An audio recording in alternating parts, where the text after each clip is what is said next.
TVS ने हम लोगों को आइकमा के अंदर एक ऐसी बाइक दिखाई थी जो कि लिटरली काफ़ी अमेजिंग है। एंड आप सभी को ये चीज़ बहुत अच्छे से पता भी है कि टीवीएस जो है वो बीएमडब्ल्यू का ही इंजन यूज़ करके अपनी ट्विन सिलेंडर मशीन्स को लेकर के आने वाला है इंडियन मार्केट के अंदर।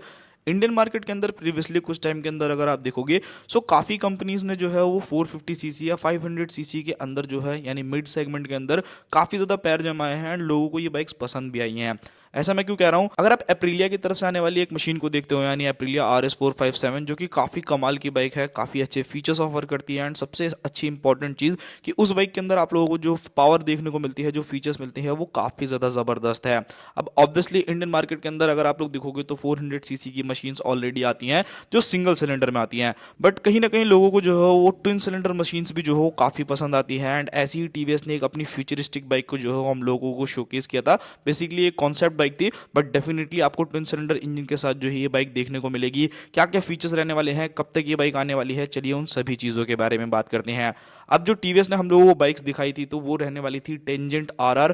बेसिकली ये पूरी तरीके से कॉन्सेप्ट बाइक है एंड थोड़ा सा आप लोग कह सकते हो ना कि स्ट्रॉइड मॉडल जो रहने वाला है टीवीएस अपाचे जो आपकी आती है कुछ उसी टाइप की। बट मेरे को एक चीज़ काफ़ी ज़्यादा अच्छी लगी। ऑब्वियसली देखो, जो कॉन्सेप्ट बाइक है वो जब रियल लाइफ में आती है तो काफ़ी ज़्यादा चीज़ें जो है वहाँ पर आपको चेंज देखने को मिलती है। अब इस बाइक के अंदर जो चीज़ें हम लोगों को शोकेस की थी, सो इसके अंदर भाई लिटरली मतलब एक BMW S1000RR को आराम से टक्कर जो है ये मशीन दे सकती है जो एक्चुअल में कॉन्सेप्ट है। बट जब रियल लाइफ में ये बाइक आएगी तो थोड़ी बहुत चीज़ें जो है ऑफकोर्स यहाँ पर आपको चेंज देखने को मिलने वाली है। सो लुक्स एंड डिज़ाइन जो है वो काफ़ी हद तक आपको इसी बाइक से जो है वो इंस्पायर देखने को मिलेगा। मतलब फ्रंट में आपको थोड़ा बड़ा सा वाइजर देखने को मिलने वाला है, फुल्ली फेयर्ड ये मशीन रहने वाली है, स्प्लिट सीट्स आप लोगों को बाइक के अंदर देखने को मिलेगी। अब ऐसा नहीं है कि टीवीएस के पास बाइक्स नहीं है, ऑलरेडी टीवीएस के पास 310 सीसी या 300 सीसी वाला जो इंजन है वो काफ़ी अच्छा इंजन है। बट लोगों को कहीं ना कहीं और ज़्यादा एक्सपेक्टेशन है कि थोड़ी सी और ज़्यादा ज़बरदस्त जो है बाइक आएगी ना तो और ज़्यादा मज़ा आएगा। सो यहाँ पर आप लोगों को एक चीज़ पता चल गई कि लुक्स एंड डिज़ाइन जो है फुल्ली फेयर्ड मशीन का जो है बहुत ही ज़्यादा फेबुलस रहेगा। एंड एक चीज़ यहाँ पे क्लियर कर देता हूँ कि इसी इंजन पे बेस्ड आपको लगभग 2 से 3 बाइक्स और देखने को मिलेगी। मतलब एक फुल्ली फेयर्ड मशीन तो मिलेगी ही, नेकेड सीरीज की भी बाइक आएगी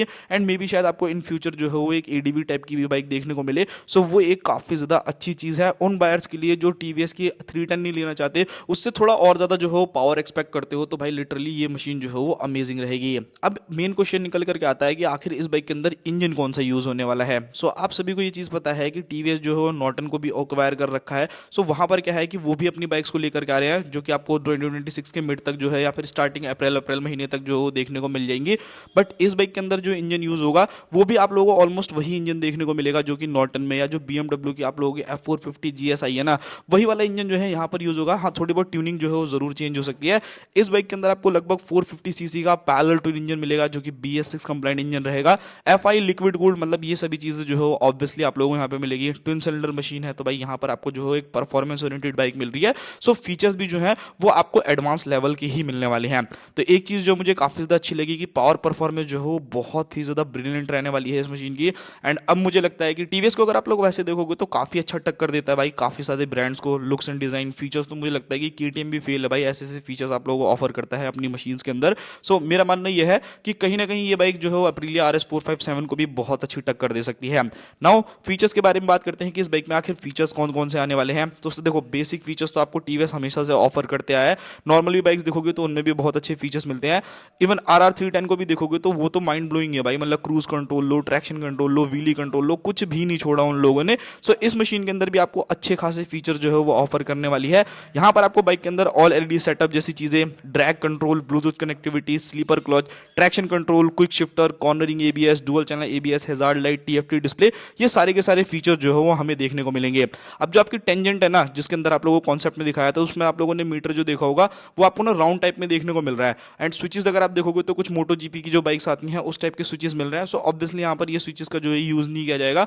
मे भी ऐसा हो सकता है कि कंपनी जो है कॉस्ट को एकदम बराबर रखने के लिए जो 310RR आती है कुछ उसी टाइप की स्विचेस की क्वालिटी जो है यहाँ पर यूज कर सकती है या फिर वही स्विचेस जो है यूज भी कर सकती है। तो मेरे को लगता है कि ठीक है, कोई दिक्कत वाली बात नहीं है भाई। मतलब मेन ये इस बाइक का जो कंसर्न रहेगा ना बंदों का, तो वो यही रहेगा कि भाई मुझे चाहिए एक powerful machine and twin cylinder engine. मतलब रॉयल एनफील्ड तो ऑलरेडी आप लोगों के लिए अवेलेबल करती थी, बट अगर आप बजाज को देखते हो, हीरो को देखते हो या टीवीएस को देखते हो, तो इनके पास ना ट्विन सिलेंडर इंजन नहीं है। सो ऑब्वियसली ये कहीं ना कहीं ग्रैब करेगी इंडियन मार्केट को एंड अच्छा खासा कंपटीशन देगी बाकी अदर बाइक्स को। एक तो इंडियन ब्रांड टीवीएस की बाइक से जो लोग थोड़ा सा ज्यादा परेशान किस चीज की वजह से रहते हैं, जो उन लोगों की बाइक का वाइब्रेशन है ना, वो उतना ज्यादा लोगों को पसंद नहीं है। एंड सिंगल सिलेंडर में कहीं ना कहीं अगर आप हाई कंप्रेशन इंजन देखते हो तो वाइब्रेशन आती ही आती है, बट यहाँ पर क्या होगा कि उन सारी चीजों के ऊपर भी काफी हद तक कंट्रोल रहेगा, तो एक स्मूथ जो है इंजन आप लोगों को यहाँ पे मिल सकता है। बात करते हैं बाकी अदर चीजों के बारे में कि और क्या क्या चीजें जो है इस मशीन के अंदर आएगी। सो टायर्स, ब्रेकिंग एंड सस्पेंशन वो भी आपको टॉप लेवल मिलेंगे। यहाँ पर आप लोगों को 110 70 R17 इंचेस के जो है फ्रंट में टायर मिलने वाले हैं, 150 60 R17 इंचेस के जो है वो रियर आपको टायर देखने को मिलेंगे। सो मेरे को लगता है कि अगर आप लीन कॉर्नरिंग करने वाले बंदे हो तो आपको और ज्यादा जो है मजा आने वाला है। थ्रॉटल बाय वायर जैसे फीचर्स भी आप लोगों को ऑफकोर्स इस बाइक के अंदर एड ऑन हो जाएंगे। अब जो कॉन्सेप्ट बाइक हम लोगों को दिखाई है, तो ऑब्वियसली जब कॉन्सेप्ट आता है ना, तो मतलब उसके अंदर भाई इतना पैसा कंपनी लगाती है, सारी चीजें जो वो भर देती है, टॉप लेवल की चीजें जो वो देती है। सो ऑब्वियसली प्राइसिंग उस बाइक की ज्यादा है। सो यहाँ पर जो प्राइसिंग आप लोगों को जो है एक सफिशिएंट प्राइसिंग रखने के लिए या फिर एक अफोर्डेबल प्राइसिंग करने के लिए यहाँ पर आपको सिंगल डिस्क देखने को मिलेगी जो कि 320 mm की रहने वाली है। एंड रियर में अगर आप लोग जाओगे तो समथिंग अराउंड 230 या 240 mm की जो है रियर डिस्क ब्रेक मिलेगी। ऑब्वियसली एक परफॉर्मेंस ओरिएंटेड बाइक है, सो जिस हिसाब से भागेगी तो भाई उस हिसाब से ब्रेकिंग भी बहुत अच्छी होनी चाहिए। एंड टीवीएस की जो ब्रेकिंग मैंने आज तक एक्सपीरियंस करी है वो काफी हद तक अच्छी रही है। सो यहाँ पर आपको जो ब्रेकिंग है वो भी काफी ज्यादा सॉलिड देखने को मिलेगी।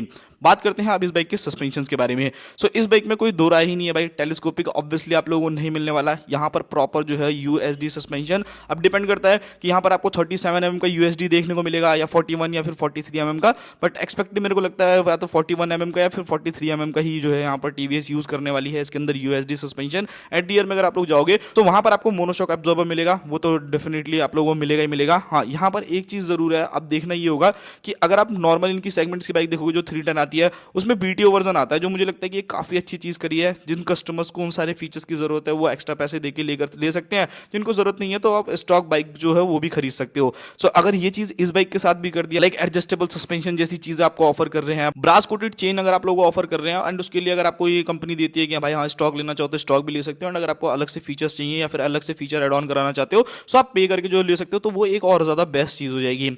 अब मेन क्वेश्चन आता है कि आखिर बाइक लॉन्च कब तक होगी, कब तक ये जो है इंडियन मार्केट के अंदर आएगी, क्या प्राइसिंग रहने वाली है। सो देखो, प्राइस आप इजीली मान करके चलना कि कम से कम ये बाइक जो है 4 लाख से तो प्लस ही जो है वो प्राइसिंग करने वाली है, उससे सस्ती तो शायद ही आप लोगों को देखने को मिलने वाली है। एंड वहीं अगर मैं लॉन्च डेट के बारे में बात करता हूं तो हो सकता है कि ये बाइक 2026 के एंड तक ही देखने को मिले, बिकॉज अभी जो टीवीएस है भाई वो ऑब्वियसली नॉर्टन जो है उनकी आ रही है, सो उसके ऊपर अभी फुल फोकस है। और बाकी सारी बाइक्स को तो उन्होंने ऑलरेडी लॉन्च कर रखा है, RTX 300 जैसी मशीन या RR 310 ये सारी तो आती हैं। सो यहाँ पर क्या है कि आप लोगों को ईजिली कम से कम 1 साल का वेट तो करना ही पड़ेगा इस बाइक के लिए। बट लिटरली बता रहा हूँ भाई, जो टीवीएस लेकर के आने वाला है ना, अगर यहाँ पर एक्सपेक्टेड जो चीजें मैंने बताई है जो मेरे हिसाब से काफी हद तक सही है, मैंने जितनी भी वेबसाइट एंड बाकी सारी चीजें देखी है, सो यहाँ पर जो 450cc का इंजन है ना ये ब्रिलियंट रहने वाला है। एंड अगर इस बाइक का लुक जो ये टेंजेंट आती है ना इसकी तरह आ गया ना, तो भाई ये तो भाई लिटरली कह रहा हूँ मैं, ये बाइक जो है अप्रिलिया RS 457 को तो इजीली खा लेगी लुक्स के मामले में। पावर परफॉर्मेंस का भी हम कह नहीं सकते, बट हाँ लुक्स के मामले में अगर ये कुछ उसकी हम 90% भी या 80% भी ऐसा लुक देते हैं ना भाई, लिटरली फेबुलस रहने वाली है वो सारी की सारी चीजें। तो ये चीज जरूर ध्यान में रखना।